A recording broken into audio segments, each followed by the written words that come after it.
معزز سامعین کرام، آپ سن رہے ہیں دیار اردو چینل پر عبداللہ حسین کا ناول نادار لوگ۔ اگر آپ دیار اردو چینل پر نیو ہیں تو چینل کو سبسکرائب کرنا نہ بھولیں اور بیل آئیکن کو لازمی پریس کیجیے تاکہ آئندہ آنے والی تمام نئی اقساط آپ کو بروقت موصول ہوتی رہیں۔ حصہ پنجم، باب نمبر 13۔ یہ باتیں پریس میں نہیں آ رہیں، بلیک آؤٹ ہے، جمیل نے کہا۔ جمیل سلٹ میں بیمار پڑ گیا تھا، وہاں سے اسے واپس بھیج دیا گیا تھا۔ سرفراز ہسپتال میں اس کے پاس بیٹھا اس سے باتیں کر رہا تھا۔ سنا ہے ایویکویشن میں کافی پرابلم ہو رہی ہے۔ سرفراز نے موضوع تبدیل کرنے کی خاطر کہا، ہاں ایئر سپورٹ ویسے ہی کم ہے۔ ڈار کو جانتے ہو؟ اسحاق ڈار، بی کمپنی والا، ڈائریا اور ڈیسینٹری سے ایک ہفتے تک ادموا پڑا رہا۔ ہم تو سمجھے تھے ہی از اے گوئنگ کیس، مگر آخری وقت پہ لفٹ کر گیا۔ سرفراز سے جہاں تک ہو سکا ادھر ادھر کی باتیں کرتا رہا، مگر اس کے اندر ایک ابتری کی صورت پھیلتی گئی۔ آخر وہ پوچھنے سے نہ رہ سکا، جمیل یہ جو باتیں تم نے بتائی ہیں، ہاں سنی سنائی تو نہیں؟ Are you crazy? میں ایسی بات سن سنا کر کروں گا؟ تم نے خود دیکھا ہے۔ Look here M S, I am loyal to my country and to my service, Jameel نے جوش میں آ کر کہا۔ سرفراز نے تنبیہ ہاتھ اٹھایا تو وہ آواز ہلکی کر کے پنکارتی ہوئی سرگوشی میں بولا، pregnant woman bented, half the baby hanging out of her gut. Okay okay, I get it. چپ رہو، ایم سوری۔ سرفراز کو اکائی آ رہی تھی۔ جمیل جو کوہنی کے بل اٹھ بیٹھا تھا واپس بستر پر ڈھہ گیا اور سرہانے پر رکھ کر کھلی کھلی آنکھوں سے چھت کو دیکھنے لگا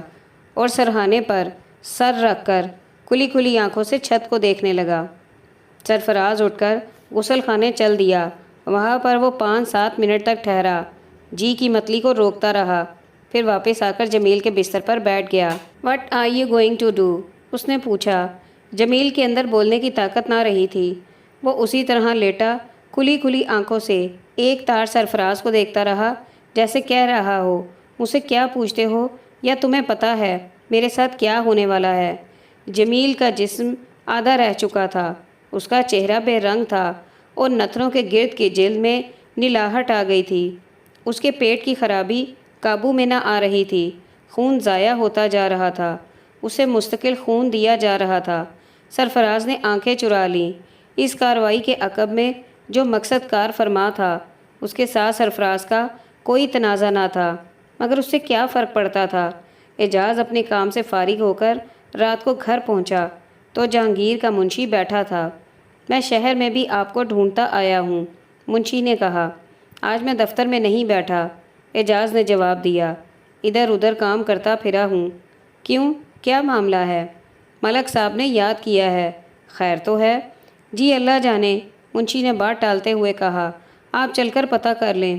ٹھیک ہے، اعجاز نے کہا، صبح شہر جاتے ہوئے ادھر سے ہوتا جاؤں گا۔ جی ملک صاحب نے کہا تھا جس وقت بھی ملیں ساتھ لے کر آنا، ضروری کام ہے۔ اعجاز منشی کو گہری نظر سے دیکھتا اور سوچتا رہا، پھر بولا، اچھا روٹی کھائی ہے؟ نہیں جی، کچھ پیٹ پوجا کر لیں پھر چلتے ہیں۔ اعجاز اندر جا کر سکینہ کے پاس بیٹھ گیا۔ میں سارے دن کا تھکا ہوا ہوں، اس نے شکایت کی۔ اب جہانگیر نے بلا بھیجا ہے، کچھ خبر بھی ہے کیا ہو گیا ہے؟ سکینہ نے کہا، نہیں، کیا ہوا ہے؟ بندہ مارا گیا ہے۔ ہیں؟ اعجاز گویا جاگ اٹھا۔ کہاں پر؟ جہانگیر کی زمین پر۔ کس کے ہاتھ سے؟ کیسے؟ کچھ پتہ نہیں، افواہیں ہیں۔ کوئی کہتا ہے جہانگیر سے قتل ہوا ہے، کوئی کہتا ہے اس کے لڑکے سے۔ لڑکے سے؟ اعجاز نے دہرا کر پوچھا۔ عالمگیر سے؟ وہ تو شریف سا لڑکا ہے، کالج اسٹوڈنٹ ہے۔ کہتے ہیں لڑکی کا معاملہ تھا۔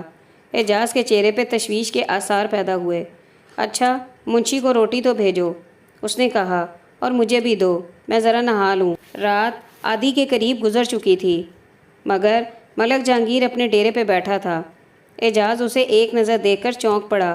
وہ اپنی عمر سے 10 سال بوڑھا دکھائی دے رہا تھا۔ اس کے پاس 2 آدمی بیٹھے تھے۔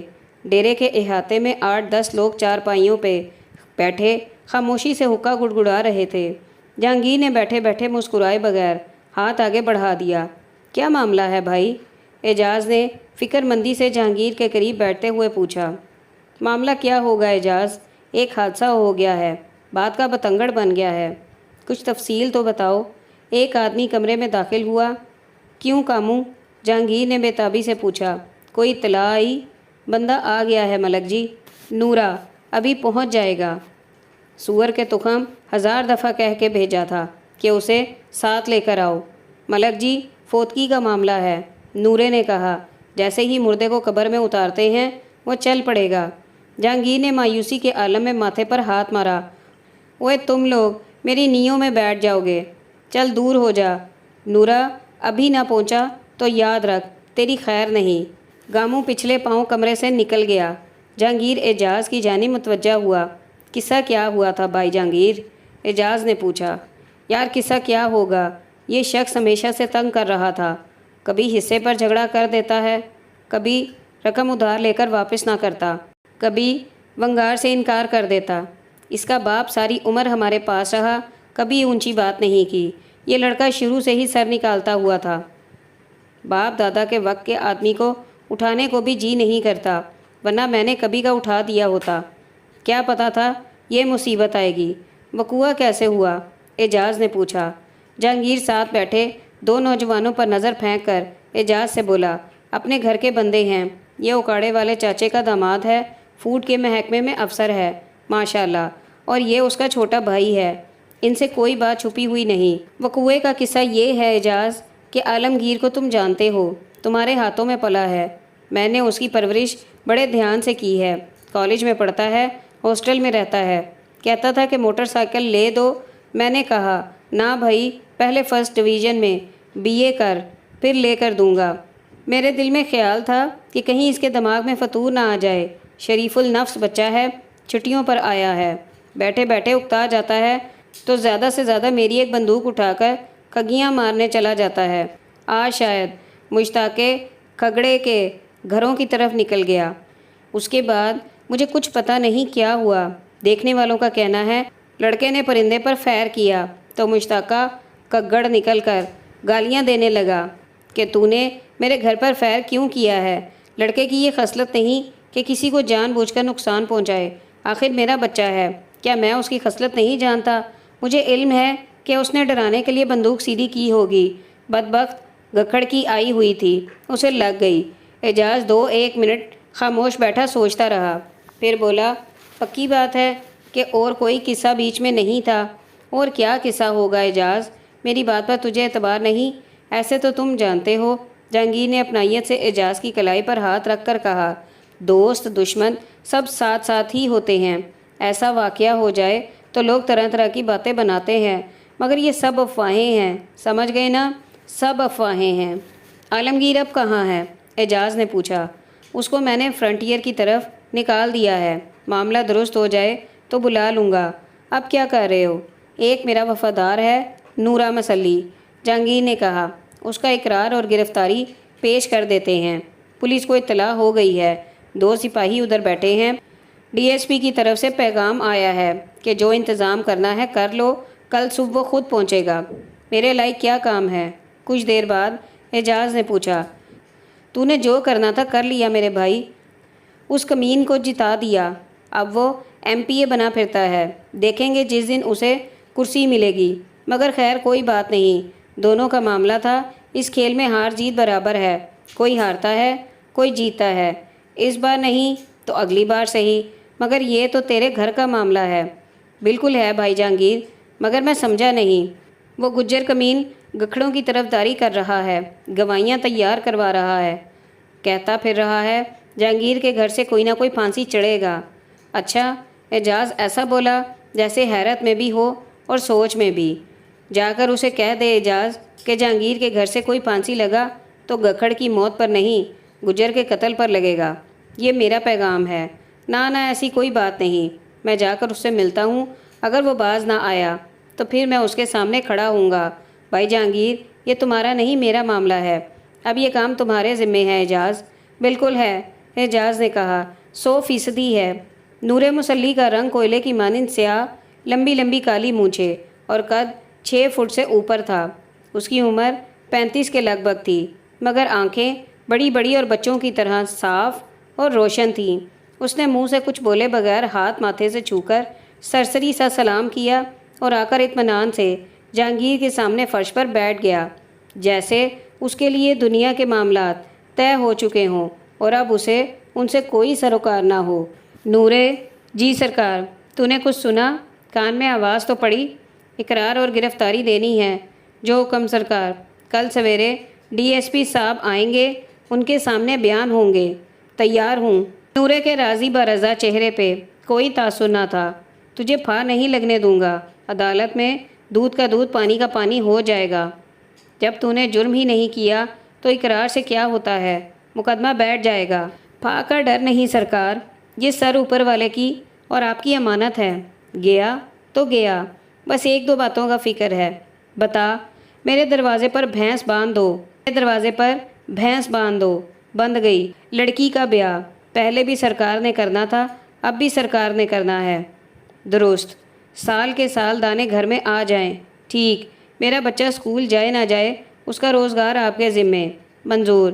میں آ گیا تو آ گیا، نہ آیا تو معراج بی بی کو نکاح کی آزادی ہے۔ تو کہیں بھی نہیں جاتا نورے۔ کیا تیرا خیال ہے کہ میں تجھے جانے دوں گا؟ یہ کام میرے ذمے پر چھوڑ دے، اللہ پر بھروسہ کر۔ میں گھر سے ہو آؤں۔ نورا اٹھتے ہوئے بولا، تو آج رات گھر پر ہی رہ۔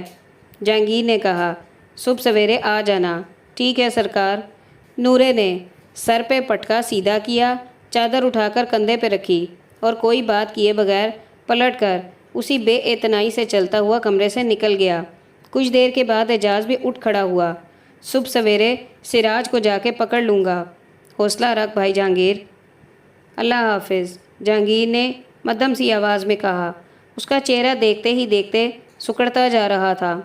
اگلے روز شام کے وقت اچانک سرفراز گھر پر آ پہنچا۔ اس نے بتایا کہ اس کی پوسٹنگ مشرقی پاکستان کی ہو گئی ہے۔ 6 ماہ پہلے اس کی رجمنٹ مشرقی پاکستان جا چکی تھی، مگر اس وقت سرفراز کی پوسٹنگ عارضی طور پہ ایک دوسری رجمنٹ میں کر دی گئی تھی۔ اب افسروں کی کمی کی وجہ سے اسے اپنی پیرنٹ رجمنٹ میں واپس آنے کا بلاوا آ گیا ہے۔ کچھ دیر پہلے اپنے دل سے مجبور ہو کر سرفراز نے نسیمہ سے منگنی کی بات چھیڑی تھی۔ نسیمہ کا ابتدائی رد عمل گھبراہٹ کا تھا اور اس نے بات ٹالنے کے انداز میں کوئی اور ذکر شروع کر دیا تھا، مگر جس خوشگواری سے وہ بات کرتی رہی تھی اس سے ظاہر تھا کہ وہ سرفراز کی جانب سے اس تجویز کی متوقع تھی۔ اگلی ملاقاتوں پہ سرفراز نے بہانے سے بات جاری رکھی۔ اب جب کہ سرفراز کا مشرقی پاکستان جانے کا موقع آ گیا تو اس نے گھر آ کر اعجاز سے بات کی۔ اعجاز ہکا بکا رہ گیا۔ سرفراز کے گھر والوں کے خواب میں بھی نہ تھا کہ اس کے نسیمہ کے ساتھ تعلقات اس حد تک پہنچ چکے تھے، مگر جلد ہی اپنی حیرت پہ قابو پا کر اعجاز نے خوشی سے تفصیل پوچھنی شروع کی۔ میرے پاس صرف 3 دن ہیں، سرفراز نے بتایا۔ میری فلائٹ بک ہو چکی ہے، میں نسیمہ سے مل کر آیا ہوں۔ لالا، تم کل جاؤ اور بریگیڈیئر صاحب سے بات کرو۔ اکیلے ہی جاؤں؟ ان کے گھر میں کوئی عورت نہیں ہے؟ پھر پرسوں تم اور بی بی جا کر جو بھی رسم کرنی ہے کر آنا۔ اتنی جلدی میں سب کچھ کیسے ہوگا؟ اعجاز نے کہا، ہو جائے گا۔ بریگیڈیئر صاحب کو پتہ ہے میں جا رہا ہوں، کسی اور کو بتانے لے جانے کی ضرورت نہیں۔ وقت تنگ ہے، سب لوگ سمجھ جائیں گے، بس رسم ہی کرنی ہے۔ ہاں رسم ہی تو کرنی ہے، سکینہ بولی۔ میری 4 مندریاں ہیں، سب سے بہتر لال نگوں والی ہے، جا کر پہنا آئیں گے، موٹے موٹے رنگوں والی۔ موٹے موٹے رنگوں والی؟ سرفراز نے پوچھا۔ ہاں۔ نہ وہ نہ پہنانا۔ کیوں؟ وہ تو ایسے لگتی ہے جیسے ہاتھ پر پھوڑے نکلے ہوئے ہوں۔ جا بڑا یا ہوشیار، پورے تولے کی مندری ہے۔ بی بی میری بات سنو، سرفراز ہاتھ جوڑ کر بولا۔ وہ ایک سادہ سا چھلا ہے نا تمہارے پاس، وہی ٹھیک ہے، منگنی کا چھلا ہی ہوتا ہے۔ میرا ساٹن کا نیا سوٹ بھی پڑا ہے، وہ لے جائیں گے۔ کپڑوں کی کوئی ضرورت نہیں، سرفراز نے کہا، بس بات ہی کرنی ہے اور نشانی کے طور پر چھلا پہنانا ہے۔ ہائے کچھ نہ کچھ تو ساتھ ہونا چاہیے، پھل اور مٹھائی لے جائیں گے، اعجاز نے کہا۔ ٹھیک ہے، سرفراز بولا۔ آئے وقت ہوتا تو تولے کا چھلا بنواتی، تیرے لالے کی جیب ہلکی کراتی۔ اعجاز نے جیب میں ہاتھ ڈالا اور نکال لیا۔ دیکھ میری جیب میں کچھ بھی نہیں ہے۔ ہاں ہاں، سکینہ سرفراز سے مخاطب رہی۔ مجھ سے کہتا ہے بینک میں پیسے رکھتا ہوں، میں نے کبھی نہیں دیکھے، نہ مجھے کاپی دکھاتا ہے۔ اللہ جانے کس کس کے اوپر خرچ کرتا پھرتا ہے۔ بس تو اپنا راگ چھیڑ دے، اعجاز بولا۔ موقع محل نہ دیکھا کر۔ میں نے بھی جانا ہے، حسن نے کہا۔ میں نے بھی، حسین بولا۔ ابا کہے گا اسے نہیں پوچھا، سکینہ نے کہا۔ بی بی خدا کے لیے اپنا برقع پہن کر نہ جانا، سرفراز نے کہا۔ کیوں؟ برقعے کو کیا ہے؟ ریشمی کپڑے کا ہے، نانا کوئی چادر اوڑھ لینا۔ باسا بھی چھٹی پر آیا ہے، وردی شردی پہن کر اچھا لگتا ہے، سکینہ نے کہا۔ باسے نے ادھر کوئی پہرا دینا ہے؟ کوئی ضرورت نہیں۔ ابا ٹانگے پر جائیں گے، ہائے ہائے خوشی کا موقع ہے، بندے شندے ساتھ جائیں گے تو عزت ہوتی ہے۔ ابا سالم ٹانگا کرائیں گے، سب ہیجانی کیفیت میں بول رہے تھے۔ اعجاز نے دونوں ہاتھ اوپر اٹھائے۔ چپ کرو، سب چپ کرو، کوئی بات طے ہونے دو۔ بس ٹھیک ہے، فائنل ہو گیا۔ میں صبح نکل جاؤں گا، بریگیڈیئر سے بات کر کے دوپہر تک واپس آ جاؤں گا۔ اگر وہ رضامند ہو گیا تو کل شام ہی کو رسم کر آئیں گے، اس طرح سرفراز کو ایک پورا دن گھر پر مل جائے گا۔ ہاں لالا، بالکل ٹھیک پروگرام ہے۔ سرفرازے تو بڑے بڑے کام اتنی جلدی میں کرتا ہے، سکینہ نے شکایت کی۔ نہ خوشی کی نہ ڈھول ڈھمکا۔ بی بی جب میں واپس آؤں گا تو جتنا مرضی ہے ڈھول ڈھمکا کر لینا، اب وقت کم ہے۔ تمہیں پتہ ہے جہاں میں جا رہا ہوں ادھر جنگ کی حالت ہے۔ ہائے اللہ، سکینہ نے انگلیاں دانتوں میں دبا کر تائید کی خاطر اعجاز کو دیکھا۔ اعجاز نے خاموشی سے منہ دوسری طرف موڑ لیا۔ اللہ تجھے اپنی امان میں رکھے، امام ضامن باندھ کر بھیجوں گی تمہیں۔ چل یار، اعجاز نے سرفراز سے کہا، زمین کا چکر لگا کے آئیں، کوئی بات بھی کریں، یہاں تو شور مچا ہوا ہے۔ دونوں بھائی اٹھ کر گھر سے باہر نکل گئے۔ حصہ ششم، باب نمبر 14۔ کانٹوں کی زباں خشک ہوئی پیاس سے یا رب، ایک آب لاپا اس وادی پرخار میں آوے۔ How are you feeling today? Captain Imran نے سرفراز کو آنکھیں کھولتے ہوئے دیکھ کر پوچھا۔ آم آل رائٹ، سرفراز نے ذرا سا مڑ کر جواب دیا۔ Better, much better. خوش قسمت ہو یار، ایکشن سے تھوڑی دیر پہلے ہی پہنچے۔ سرفراز ہلکا سا مسکرا کر چپ ہو رہا۔ وہ سوچ رہا تھا کہ وہ خوش قسمت ہے کہ بد قسمت۔ مجھے 10 مہینے ہو چلے ہیں، سارا سین دیکھ چکا ہوں، فرسٹ ایکٹ سے لے کر ڈراپ سین تک۔ کیپٹن عمران پھر بولا۔ اینی نیوز اباؤٹ کیپٹن جمیل؟ میں سہلٹ میں تھا تو اسے ایویکویٹ کیا گیا تھا۔ ہی ایکسپائرڈ، سرفراز نے آہستہ سے جواب دیا۔ او شٹ۔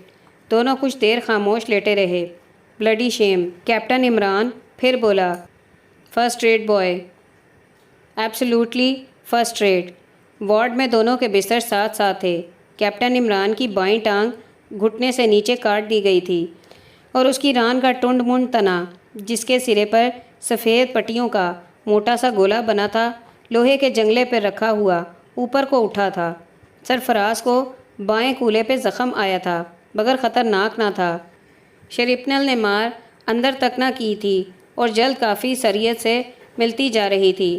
گوئی اس کا ابتدائی صدمہ اس قدر شدید تھا کہ سرفراز 4 روز تک نیم بے ہوشی کی حالت میں پڑا رہا، جس کے دوران اسے کئی بوتل خون دیا گیا۔ آج اسے مکمل ہوش میں آئے دوسرا دن تھا۔ پہلے روز اس نے آنکھ کھولی تو عمران نے اپنا تعارف کرایا۔ Captain Imran 4FF۔ جواباً سرفراز نے کہا، کیپٹن سرفراز 6 پنجاب۔ پھر سرفراز نے سوالیہ انداز میں اس کی کٹی ہوئی ٹانگ کی جانب اشارہ کیا۔ او دس، کیپٹن عمران نے اپنی ٹانگ کو دیکھا۔ کانوائے بومڈ، ڈائریکٹ ہٹ۔ پھر اس نے سرفراز کے زخم کی جانب ہاتھ اٹھا کر پوچھا، گرنیڈ اٹیک؟ سرفراز نے مختصراً جواب دیا۔ Field? No, officers mass.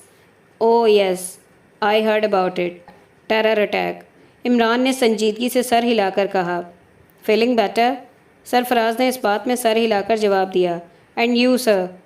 I will survive, Imran نے مسکرا کر جواب دیا۔ اس کے بعد جیسے ہی سرفراز نے سر موڑ کر دیکھا، ایک مسلح سکھ سپاہی بستروں کی قطاروں کے بیچ راؤنڈ کرتا ہوا ان کی جانب چلا آ رہا تھا۔ وہ گہری نظروں سے انہیں دیکھتا ہوا گزر گیا۔ سرفراز آنکھیں پھاڑے اسے دیکھتا رہا۔ سکھ سپاہی سرفراز کو اپنی طرف دیکھتے ہوئے پا کر ہلکا سا مسکرایا۔ سرفراز نے وارڈ کے دوسرے دروازے کی جانب دیکھا، وہاں ایک اور مسلح سپاہی کھڑا تھا۔ سرفراز نے پھیلی ہوئی آنکھوں سے کیپٹن عمران کو دیکھا۔ عمران کے چہرے پہ تلخ سی مسکراہٹ تھی۔ اس نے کندھوں کو خفیف سی حرکت دی۔ سرنڈر، وہ بولا۔ بلڈی شیم۔ سرفراز سن لیٹا، چھت کو دیکھتا رہا۔ As, I said. خوش قسمت ہو، ساری سیریمنی سے سوئے سوئے گزر گئے۔ سرفراز کو اب کیپٹن عمران کی باتوں پہ غصہ آ رہا تھا۔ اس کا جی چاہا کہ وہ اپنی ڈرپ کی ٹیوب کو کھینچ کر نکال دے اور کود کر سکھ سپاہی سے رائفل چھین لے۔ اسی جوش میں اس کا اوپر کا دھڑ 6 انچ تک بستر سے اٹھا، پھر واپس گر گیا۔ 1 منٹ تک اسی تلاطم سے گزرنے کے بعد اس پر غنودگی طاری ہونے لگی۔ دوسرے دن تک اس کے حواس نے صورتحال کو کم و بیش قبول کر لیا تھا۔ کیپٹن عمران نے اس کا حال احوال پوچھا، پھر کچھ دیر خاموش رہنے کے بعد بولا، I say about the attack on officers mess. They say کہ بنگالی افسروں نے پہلے ہی ڈائیو لگا دی تھی۔ مجھے کچھ یاد نہیں، سرفراز نے کہا۔ اوبویسلی دے ور ان دا نو۔ پاسبل۔ سرفراز نے سر ہلا کر اتفاق کیا۔ باسٹرز، تم نے کور نہیں کیا، تم نے کور نہیں لیا۔ سلو ور یو۔ مجھے یاد نہیں سر، سرفراز نے جواب دیا، مگر اسے اچھی طرح سے یاد تھا۔ کیپٹن عمران نے درست سنا تھا۔ کھانا کھاتے کھاتے بنگالی افسروں نے اچانک جستیس بھرنی شروع کر دی۔ کھانا کھاتے کھاتے بنگالی افسروں نے اچانک جستیں بھرنی شروع کر دی تھیں۔ چشمے زدن میں وہ میزوں کے، کرسیوں کے نیچے غائب ہو گئے تھے۔ چند سیکنڈ کے بعد کھڑکی کے راستے پھینکا گیا گرنیڈ لڑکتا ہوا آ کر سرفراز کے پاؤں سے کچھ فاصلے پر رک گیا۔ وہ کرسی سے اٹھ کھڑا ہوا۔ پھر اس وقت ایک عجیب واقعہ ہوا۔ سرفراز اپنی تمام تر آرمی ٹریننگ کو بھول گیا اور اپنے پاؤں پہ کھڑا اس گرنیڈ پہ نظریں جمائے دیکھتا رہا۔ اس کی نظروں میں کبھی وہ اٹھ کر اس کی آنکھوں کے قریب آ جاتا، حتیٰ کہ سرفراز اس کے پائن ایپل کی ساخت والے ایک دوسرے کے ساتھ جمے ہوئے چانے الگ الگ دیکھ سکتا تھا۔